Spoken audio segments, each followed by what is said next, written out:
Oi, pessoal. Eu sou o Pedro Eu sou o Thiago. e sejam bem-vindos ao podcast Incertos. E hoje nós vamos falar sobre os filmes e séries que estão no hype. Então, a gente vai falar sobre Gato de Botas 2, o último pedido. Bom, mas primeiro eu queria falar um pouquinho sobre de onde que o Gato de Botas veio. Bom, o Gato de Botas veio sobre um conto de fadas cujo autor era o Charles Perrault. Bom, agora que a gente já sabe de onde que ele veio, a gente pode falar sobre os filmes dele.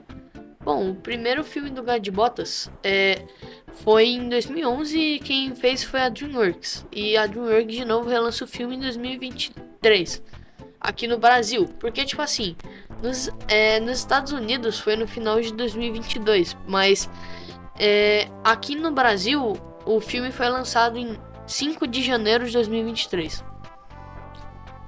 Bem, agora que a gente já explicou isso, bora para as perguntas.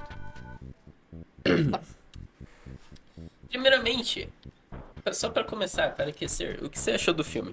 Bom, achei o filme bom. Achei o filme muito legal. Eu já tava até meio que preparado pro filme, até porque eu já tinha visto muitos trailers. E quando eu era bem pequeno, eu sempre via Gato de Botas, eu diria.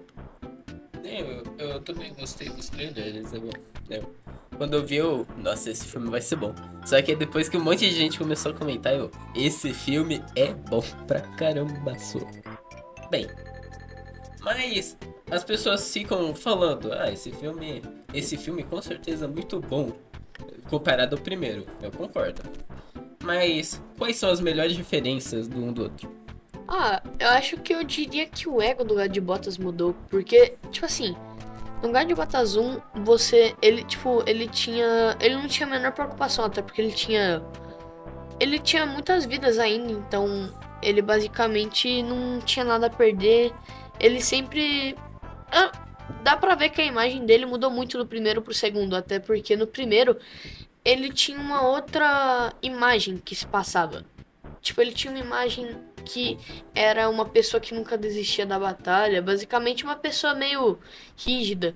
No 2 parecia que ele tava fraco, e ele realmente estava, porque quando você se tem medo de perder algo, quando você se tem pouco, por exemplo, ele tinha poucas vidas, então ele tava se preocupando muito mais. Mas quando ele tinha muitas, ele nem ligava, ele batalhava com todo mundo. Uhum. Então eu acho que ele ficou com muito medo e ele acabou ficando com medo da morte, né? E a morte, pra mim, passou uma baita lição de moral pra ele. Uhum. Tipo, teve até uma cena lá do.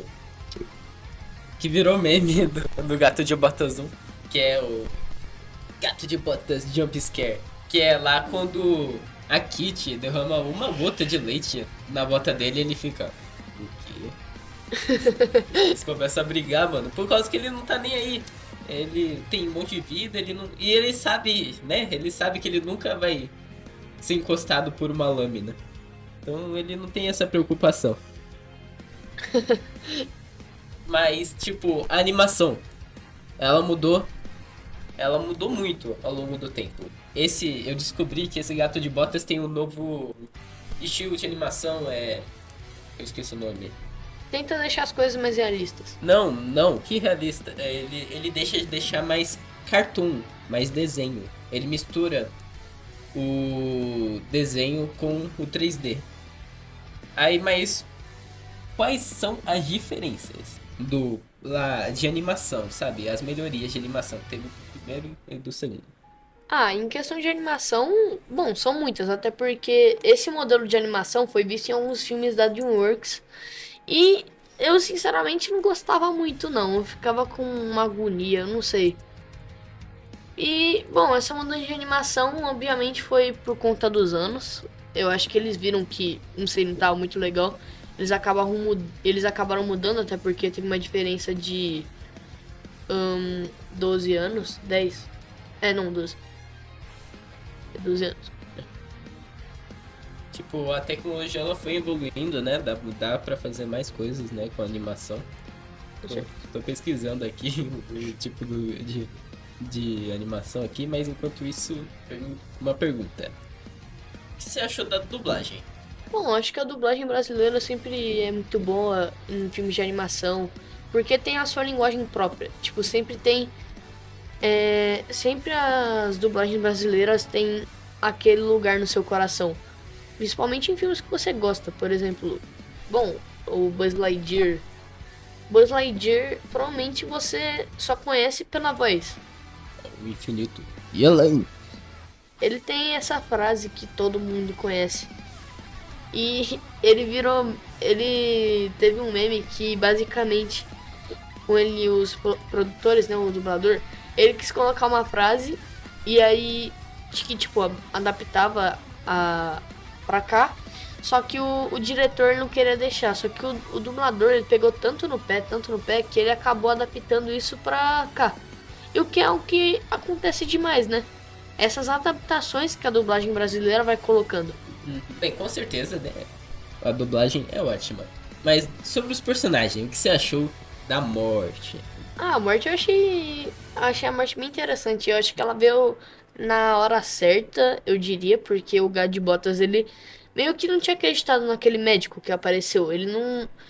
Tipo, eu acho que o Gato de Botas, ele era tão despreocupado quanto a isso. Ele achava que ele era, tipo, ele achava que ele era basicamente imbatível, que quando ele percebe que a última vida dele e ele tá literalmente, ele pode morrer, ele acaba não ligando, mas quando ele vê que realmente ele pode morrer, ele acaba ficando com medo de tudo que ele acreditava que não daria certo, ele acaba ficando desesperado. E eu acho que quando a morte chega naquele lugar e vê que a Kitty, tipo, que ele só quer o bem dos amigos dele, não quer mais vidas, porque ele aprendeu, com certeza, ele acaba deixando ele. E eu acho que outra lição que é meio que passada por conta da morte é que o gato acaba desabafando pro cachorrinho perito que ele realmente se arrepende por conta da Kitty que aconteceu lá no primeiro filme. Entrou. Primeiro filme, sim. Com certeza. Só fala, né, que a morte, ela não era um vilão. Ela era antagonista, porque ela tava só fazendo o trabalho dela. Mas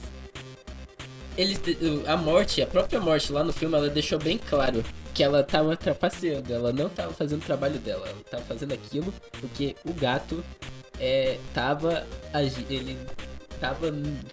morrendo sem dar sentido. Você tá aproveitando, né? Bem, mas sobre a lição de moral do filme, o que você acha?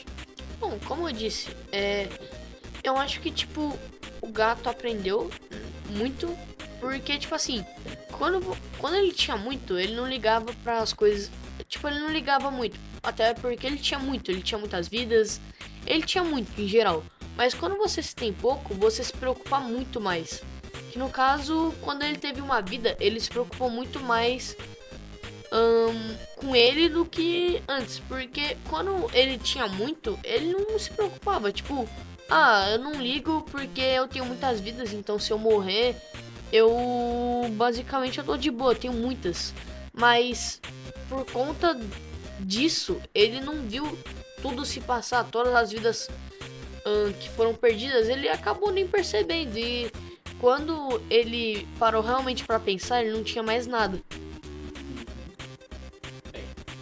Eu realmente gostei da lição de moral. Eu até tô emocionado com o filme. Mas qual você acha que vai ser o futuro da franquia Shrek depois daquele final arrasador? Então, eu acho que o Shrek... Bom, acho que realmente o Shrek tem muito... Ele tem muito futuro, principalmente depois que mostrou. Eu só não quero que tenha muitas repetições assim, pra não virar um Toy Story 4. Porque o último filme, né, o Shrek 4, o pessoal não gostou tanto. Ele não tem tanto mais a essência Shrek, que é ser uma sátira o tempo todo, ser engraçadão. Ele foi bem mais sério. Então, o Shrek, ele tem, tipo assim, o Shrek, ele não é 100% sério todas as horas. Ele tem momentos sérios. Ele tem momentos sérios, com certeza, mas é como todo filme praticamente da DreamWorks. Tem momentos sérios e tem momentos felizes. Sempre ele vai mesclar ali no começo, pro meio, um pouco de humor, mas aí vai mostrar alguma coisa triste. Então, tipo assim, hum, eu acho que se ela continuar fazendo isso que a própria DreamWorks faz, tá tudo bem, mas bom, vendo que 90%, pelo menos, vai, uma grande parte do público da DreamWorks são crianças, eu acho que não seria muito legal ser 100% sério o tempo todo. Até porque muitas pessoas, até pessoas, vai, para adolescentes não gostariam que acompanharam a franquia Shrek, né? Porque, bom, pelo menos Shrek 1, 2, sempre se viu humor. Pelo menos eu via isso. E era um dos motivos desse filme ser meu favorito. Inclusive eu via muitas vezes. Se o 5 não vacilar, vai dar bom. Mas o nosso tempo tá curto. Então é isso, pessoal.